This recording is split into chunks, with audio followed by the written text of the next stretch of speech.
Welcome, Math 30-2 student, and we're in lesson 5, so let's get to it. So you're going to be realizing we're going to be doing 3 big outcomes in this topic, investigating the graphs of polynomial functions. We're also going to create a line of best fit. So before I move on, this is the investigating polynomial functions. We're going to go up to a degree of 3, just giving you a heads up on that. That's a cubic root, as it's showing right here. So that means it has a 3 right here, the exponent of 3. Creating a line of best fit, something you do in science class too, but in this case, we're going to look at how we put the line of best fit and how it helps us, and using a line or curve of best fit to model problems. So real life problems we're going to look at.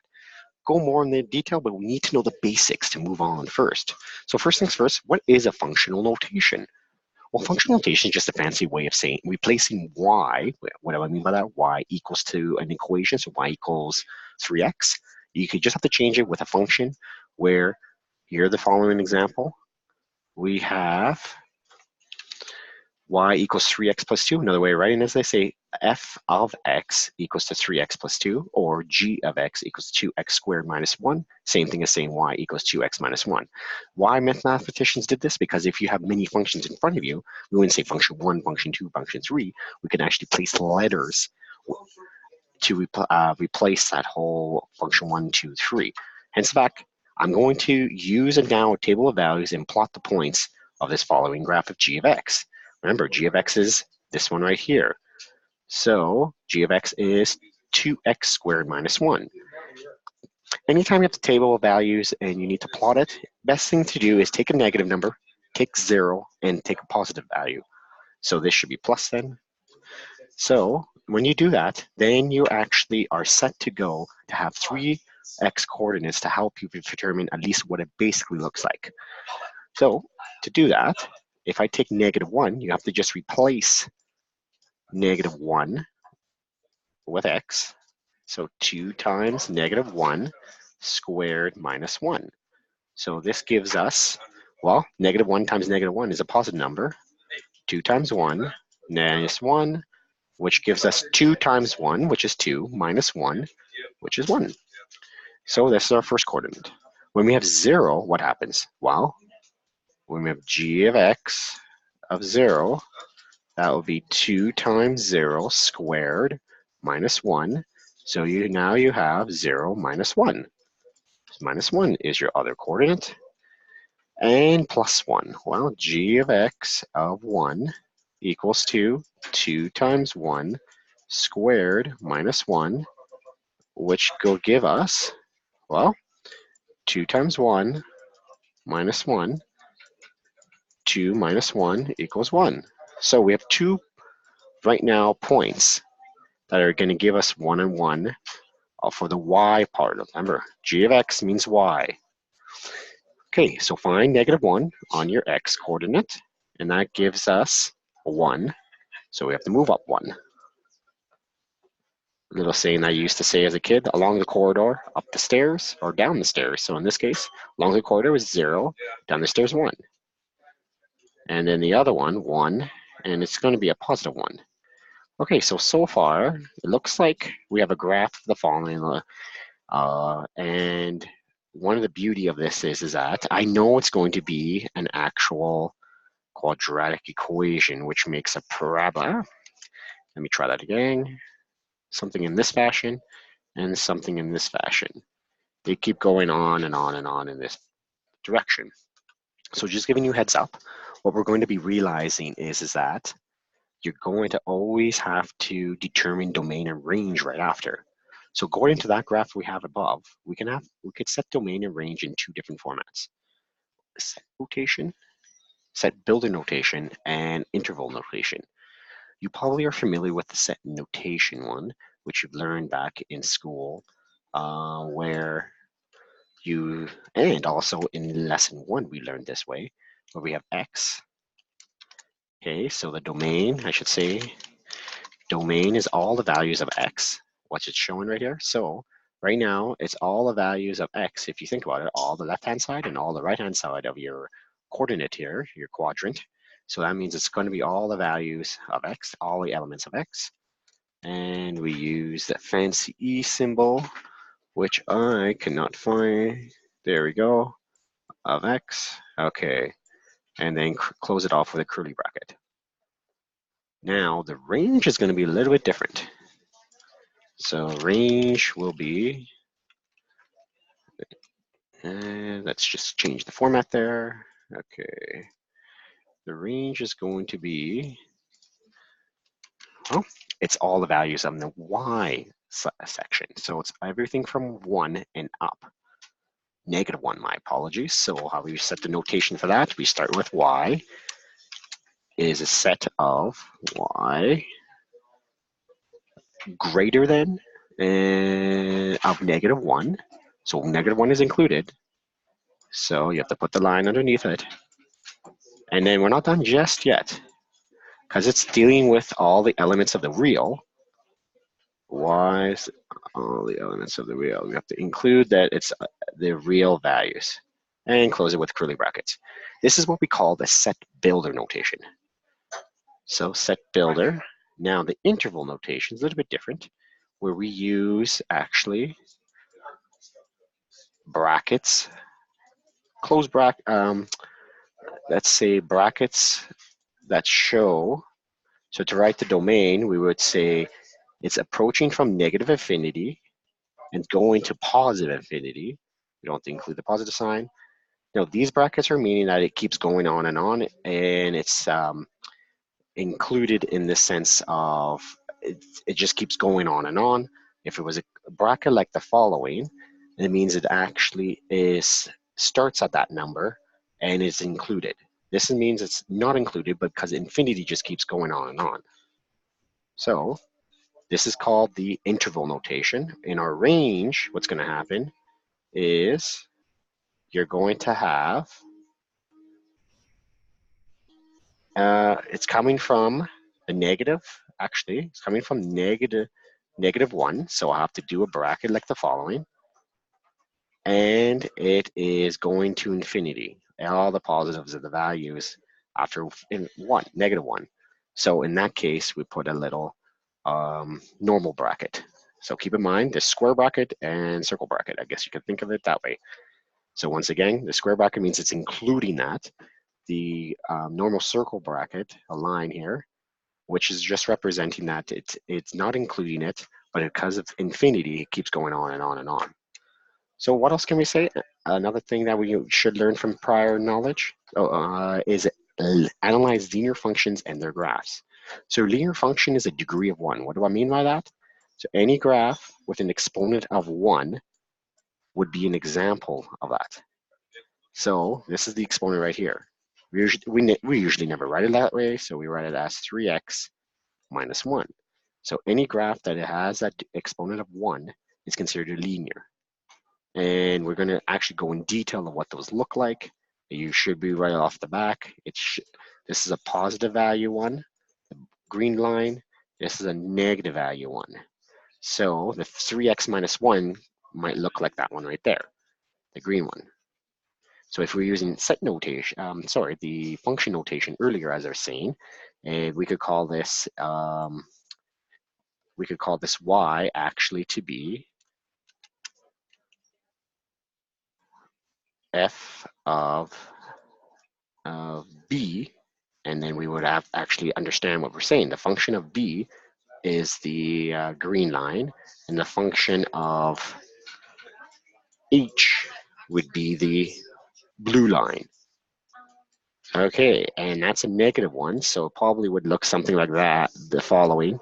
-2x plus 2. Okay, we'll learn more what the x-intercepts and the y-intercepts are all about in this equation. So y equals the mx plus b. Okay, quadratic functions, which we drew up here above, the g of x, which was the g of x one. Okay, the g of x would represent, if you remember what it was, 2x squared minus 1, I believe. Yes, it was. Okay, so in that case, we drew the graph of the following. Went down, let's try that again. Okay, and something was like that. So Let me try that again. The vertex is right at not the greatest. And one more time. There we go. Now, in this graph, what you're always going to be realizing, the degree of 2 would mean it's a quadratic and makes us parabola shape.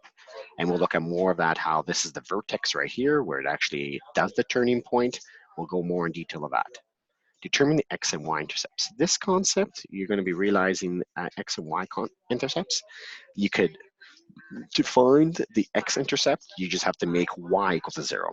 To find the x-intercept, you have to just make x equal to 0. So prime example, if we're using this one right here, and if you were trying to find the x-intercept, what we need to do is either look on the graph or make y equal to 0. Okay, so 0 equals to 2x squared minus 1. Add 1 on both sides to solve that. What are you going to get? 2x squared equals to 1. Divide by 2, divide by 2. And then we need to get the square root of that. And it's going to give us the answer to figure out x. As the inverse of squaring is the actual square root.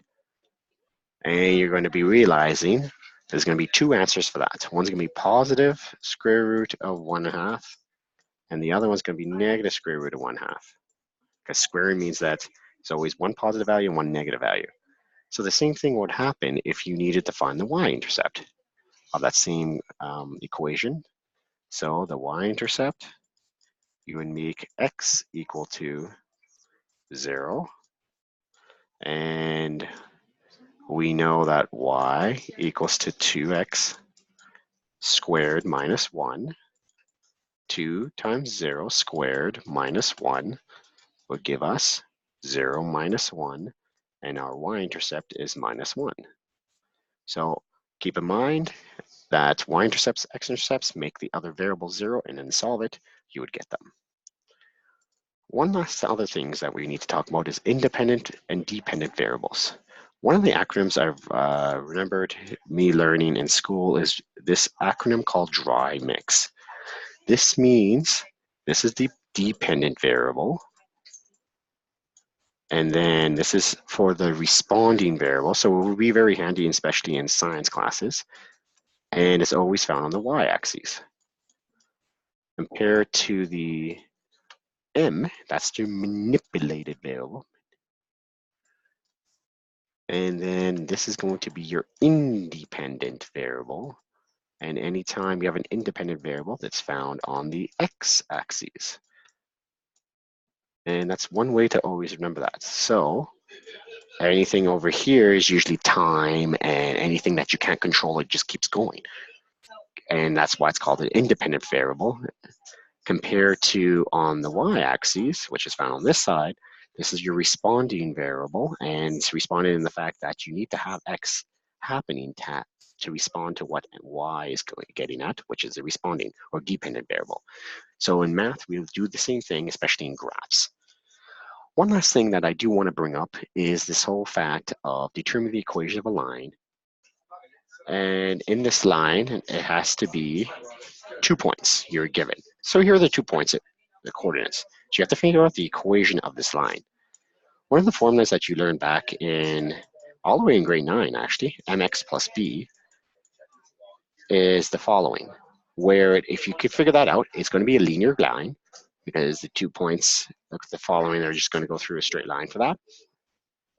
And we also learned in science classes and other previous math classes how to find the slope of any graph. If you don't remember that, y squared minus 1 over x coordinate 2 minus x coordinate 1. If I said y squared, it should be y2, meaning that it's the second value. So we can consider this to be the x1.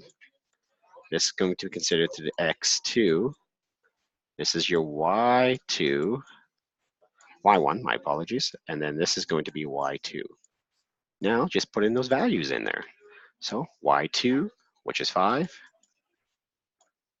y1, which is 3, over x2, which is negative 2, and we're going to take it away from 1.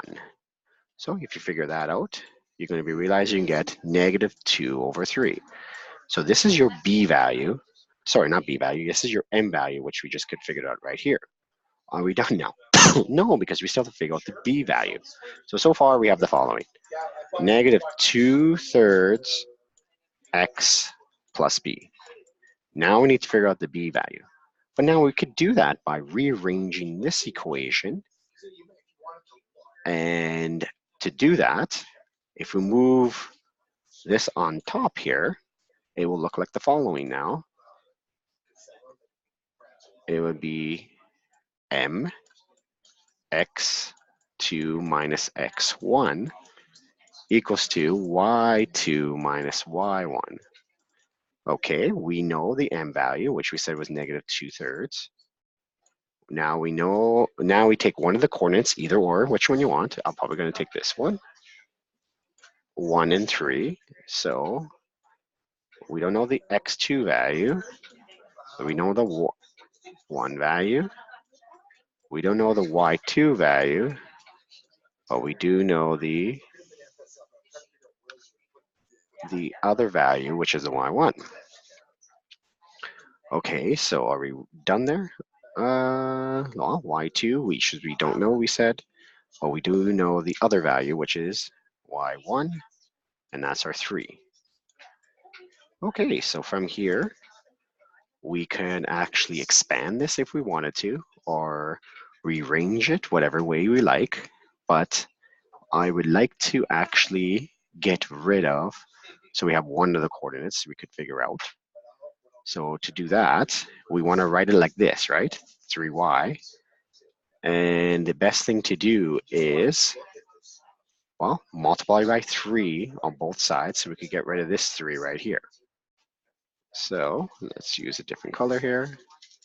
I'm going to multiply by 3, so this cancels out, and this multiplied by 3 over here. Okay, so when we do that, what are we left over now? Well, we have the negative 2 over here still, and we have the, okay, so rewrite that, x2 minus 1. Over here will be 3, y2 minus 3. Okay, so that leaves us now with, well, if we expand the brackets, negative 2x minus 1 goes 3y minus 3, and which we're going to be realizing, oh, well, my apologies, there should be 9 because 3 times 3. Okay, so now from here, we need to write it as like the following. So we're trying to solve for y, if you think about it. So plus 9 on both sides. What do we get now? Well, we get this gone. We get negative 2x plus, oh, hang on a sec, I just realized this should be 2 because of negative 2 times negative 1, and there should be a positive value. So that should be 11, and this is 3y. Are we done? Well, if you think about it, we have the actual equation, which we have up here. So our equation is, we'll have to do one more step. If we divide by 3, we could write it this way. And that'll be negative 2x over 3 plus 11 over 3 equals to y. I could have also accepted the following if you wanted to leave it like that too. So all in a nutshell, we need to know how to do that too before we can even move on in the course. Let's finish off here now with a prayer. Let's first have the presence of the Lord, in the Father, Son, Holy Spirit. Amen.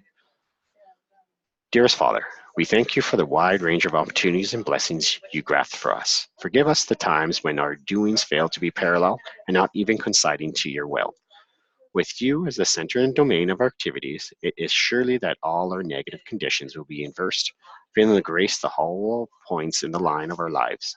Help us to be consistent of our actions. May they be bound inside your never-ending plane of goodness, and we always ways to fulfill our function, which is to increase the circumference of the circle of your love. Amen. Father, Son, Holy Spirit. Amen. And if there's any other questions in this course, don't hesitate to let me know. Have a great term here.